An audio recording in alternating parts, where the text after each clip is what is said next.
बार ब्रज में एक ब्रज की गोपी सायंकाल गोदोहन करने गई, गैया धोने के लिए। गैया धो रही थी, इतने में नंद के लाला आ गए। बोलो राधे राधे। ये गोपी अपनी स्थिति नारद जी को बता रही।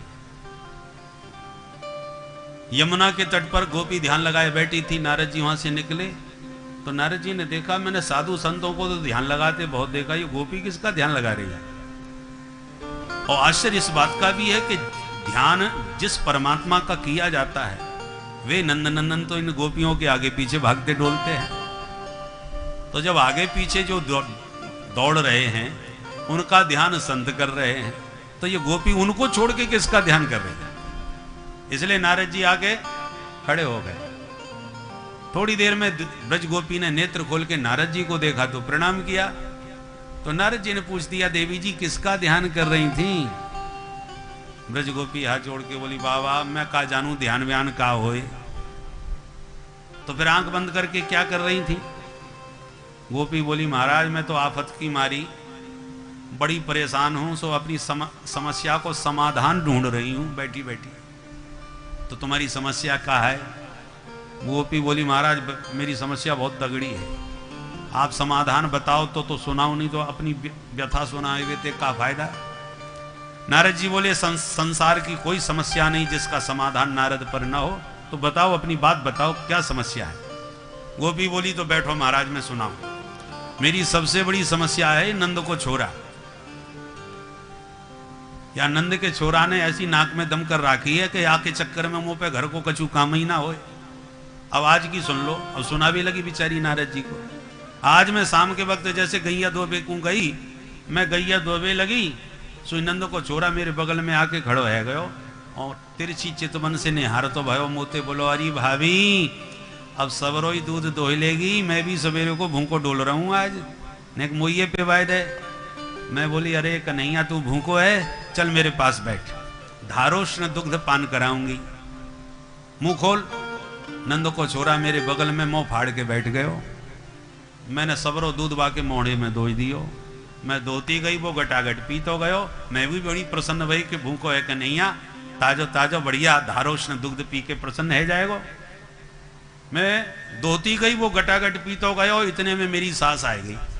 हे बहू, ऐसी चिल्ला के पड़ी कि मैं तो घबराई गई। मेरी सास बोली, अरे नास पिटी, तेने सत्यानाश कर दियो। मैं घबरा गई, हे भगवान का भयो। बोले, तेने भांग पी रखी है कि तेरी मती मारी गई है। सामने बर्तन रखो है और गैया को दूध बगल में दो रही है। तब मैंने ध्यान से देखो कि सबरो दूध धरती में पड़ो भयो है, वहां कोई नंद को छोड़ा ना है। अब मैं बड़ी परेशान, हे भगवान मैंने तो नंद के लाला को दुग्ध पान करायो, ये धरती में कैसे गिर गयो। तब बाद में मेरी अकल ठिकाने आई और समझ में आई कि कोई नंद को छोरा ना है। मेरे चित्त में जो चित्त चोर बैठो भयो है, चिंतन के माध्यम से, कल्पना के माध्यम से, भावना के माध्यम से वो सामने आके प्रकट हो जाता है। 50 गारी मेरी सास ने सुनाई, वो सुननी पड़ी। फिर झल्ला के बोली, अब आंखें फाड़ के मेरा मोहड़ो का देख रही है, जा जाके धान कूट, आज मैं भात बनाऊंगी। मैंने मुंह से लेकर के धान कूटना चालू कर दियो। थोड़ी देर में फिर नंद को छोरा सामने आ गया। अरे भाभी कैसे मुंह लटकाए बैठी है, सास ने कछु ज्यादा सुनाई दी का। मैं बोली, तू कन्हैया तू रहने दे, हम सास बहू में तो चलती रहे, बस तू कैसे आयो। मैं फिर वहां से बातें करने लगी। कितनी देर हो गई मुझको खबर ना चली। होश तब आयो जब सास की आवाज कान में पड़ी, हे बहू कौन से बड़बड़ाए रही है। तब मुझको होश आयो, यहाँ कोई नंद को छोरा ना, मैं अपने आप से ही बात कर रही हूं। सास ने फिर 50 गारी दी, जा जल्दी से जमुना जल भरला, पानी की बूंद ना घर में पीवे को। मैंने मटकिया उठाई, दौड़ी दौड़ी जमुना जल भरवे आई, पानी को मटका भर लियो, पर मटका भारी पड़ गयो, मुंह पे उठे ना। इतने में नंद को छोरा आ गयो। अरे भाभी मैं ऊंचाई दूं का। मैं बोली, हाँ कन्हैया ने सहारो लगाए दे। और नंद के छोरा ने हाथ लगायो, मैंने मटका उठायो और उठाते ही धम गिर के मटका फूट गयो। और महाराज मटका फूट गयो, घर में जाती 50 गारी फिर खानी पड़ेंगी सास की। सो आज मैंने कमर कस लिया, नंद के छोराए अपने चित्त से निकाल के छोड़ूंगी, क्योंकि जब तक ये ना निकलेगा तब तक घर को काम कछु हो ही ना सके। सो मैं आंख बंद करके वो अभ्यास कर रही हूँ महाराज, वो निकस जाए तो मेरा घर को काम कछु चल जाए, नहीं तो मेरी सास मुँह को घर से ही निकाल देगी। अब मैंने सबरी कोशिश कर ली, मुंह पे तो निकसो ना है। अब आप कछु जादू टोना मंत्र तंत्र जानते हो तो बता दो महाराज जी। इतना सुन के नारद जी तो सिर पकड़ के बैठ गए।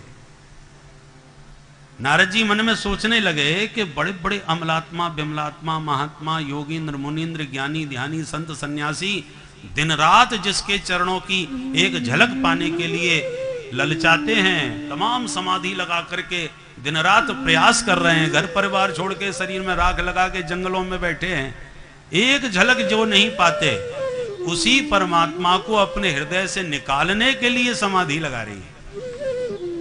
और आश्चर्य की बात यह है कि वो भी टेढ़ी टांग वाला ऐसा अड़ के गड़ के बैठ गया कि वो निकलना चाहता ही नहीं। सत्यो हृदय अवरुद्धते, शीघ्र ही हृदय में आके वो अवरुद्ध हो जाता है, कैद हो जाता है कि जल्दी से फिर वो निकलने वाला नहीं है। बोलो भक्त वत्सल भगवान की जय।